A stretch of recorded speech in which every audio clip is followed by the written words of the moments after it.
This is kind of hard to understand, but sometimes you can try so hard at something.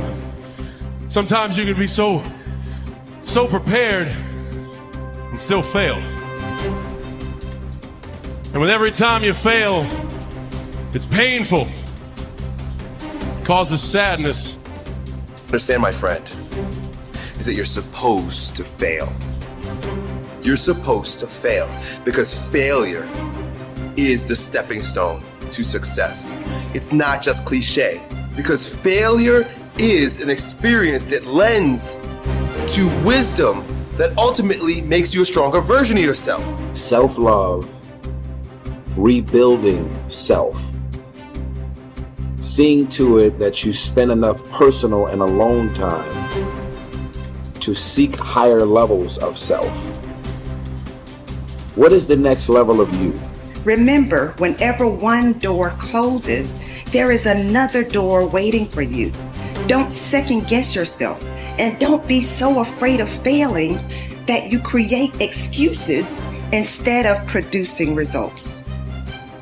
Every day, you have another opportunity to be and do what you were meant to do on this earth. This decision you're making right now will determine your outcome of your tomorrow. We don't have control over yesterday, but this decision that you're making right now will push you, will purge you, will drive you to have that fire down inside. There's never been a point, anytime, and there never will be, where everything is perfect. Okay? No such thing. Because life is a possibility. Because it's a possibility, it cannot be perfect. Doesn't matter what we do, there's still something more to do. The possibilities when you do this, although unknown, are endless. But one thing is for certain, if you don't push yourself, nothing in your life will change. If you want a thing bad enough to go out and fight for it, to work day and night for it, to give up your time, your peace, and your sleep for it, if all that you dream and scheme is about it, and life seems useless and worthless without it, and if you gladly sweat for it and fret for it and plan for it, and lose all your terror of the opposition for it. Human being, you've got unlimited potential. You can put effort on you, and by concentrating on you and developing you, you can transform your life wherever you are right now. There has to be something so deep in you that drives you. So what really does it for me is I know what we're capable of. And I know that most human beings aren't willing to go where I am. And that's a very, very dangerous thing. I'm not saying I'm better than anybody else. Everybody has this talent. It's not a talent. It's just realizing that we stop way short of our true potential. So through my life, I realize these things. And I know what gives me fuel is I know that most people who are blessed with so much talent, great parents, great upbringing, didn't come where I come from. They're gonna quit before me. Having all the tools that they have, they didn't have the ability to examine themselves. When you have everything so nice in life, it's great to have a great life. But what happens is you don't self-examine. You don't do a live autopsy. When you have a fucked up life, it almost forces you to do a live autopsy. It forces you to find strength from places that no one looks from. Because food is not at the ready. You know, I have a learning disability. It's not at the ready. I can't just pick up a book and start reading. Right. There's preparation behind everything I do.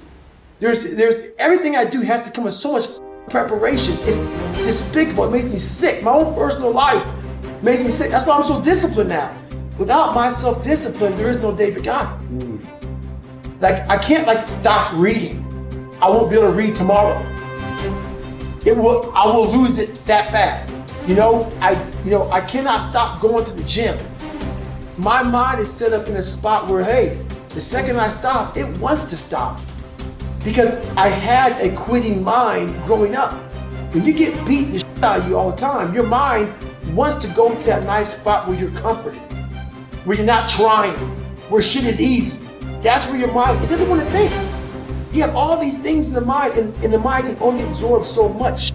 So all the pain it has to go through, it wants to push it away and say, let's not do that.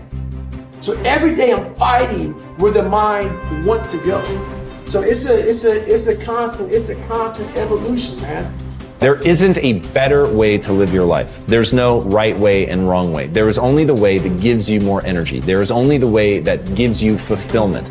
When you have those things, when you're fulfilled by what you're doing and it's giving you, the harder you pursue it, it's giving you more energy, you're on the right path. As the Greeks would say, segolodromo, I can't believe I messed that up. Segolodromo, which means you're on a good road.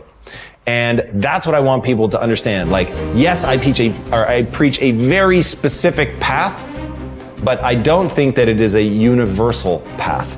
And so the only universal path is to do the things that give you fulfillment and energy. So if spending time with your friends gives you that, then you should be spending more time with your friends. If dating gives you that, then you should be dating. So you don't need to want to be the best in the world at something. You don't need to want to make a lot of money. You don't need to want to be an entrepreneur. They're literally just stand-ins. They're proxies for fulfillment and energy creation. That's it. Many people have had difficult experiences growing up. They have fallen onto hard times and become associated with the wrong people. They have behaved in ways that were illegal or socially unacceptable. Sometimes they have even been convicted and sent to prison for their crimes. But at a certain point in life, they decided to change. They thought seriously about the kind of person that they wanted to be known as and thought of in the future. They decided to change their lives by changing the values that they live by. By making these decisions and sticking to them, they changed their lives. And what others have done, you can do as well. Remember, it doesn't matter where you're coming from. All that really matters is where you're going. If you were an outstanding person in every respect, how would you behave toward others? What sort of impression would you leave on others after you had met them and spoken with them? Imagine you could be a completely excellent person. How would you be different from today? The moment that you begin walking, talking, and behaving in ways that are consistent with your highest ideals, your self-image improves, your self-esteem improves, your self-esteem increases, and you feel happier about yourself and your world. For example, whenever you are complimented or praised by another person, or given a prize or an award for accomplishment, your self-esteem goes up, sometimes dramatically. You feel happy about yourself. You feel that your whole life is in harmony and that you are living congruent with your highest ideals. You feel successful and valuable.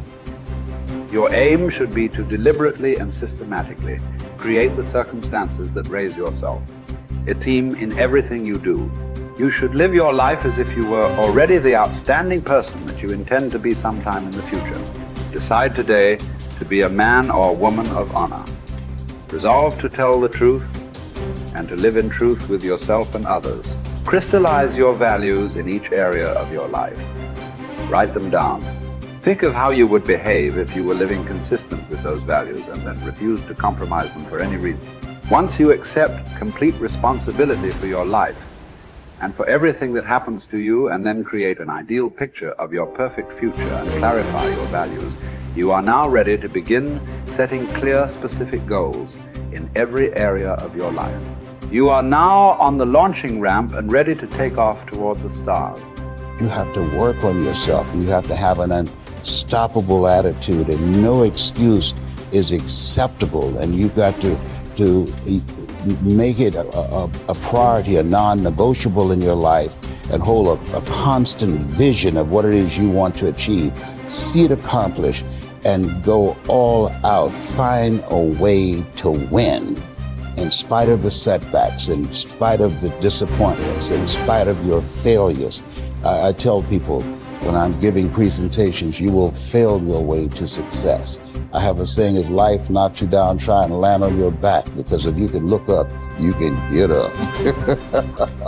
And so those experiences of going after goals that's beyond your comfort zone and having relationships that will challenge you. And so those experiences, they challenge you to go to that next level and continue to move forward in your life doing new and exciting things that eye has not seen, ear has not heard, nor is it in the heart of mankind what God has in store for you when you live a heart-centered life, deciding that you're going to live a life that will outlive you. You're going to live a life that counts, a life that will build a legacy and change the planet. You know, Horace Mann said, we should be ashamed to die until we've made some major contribution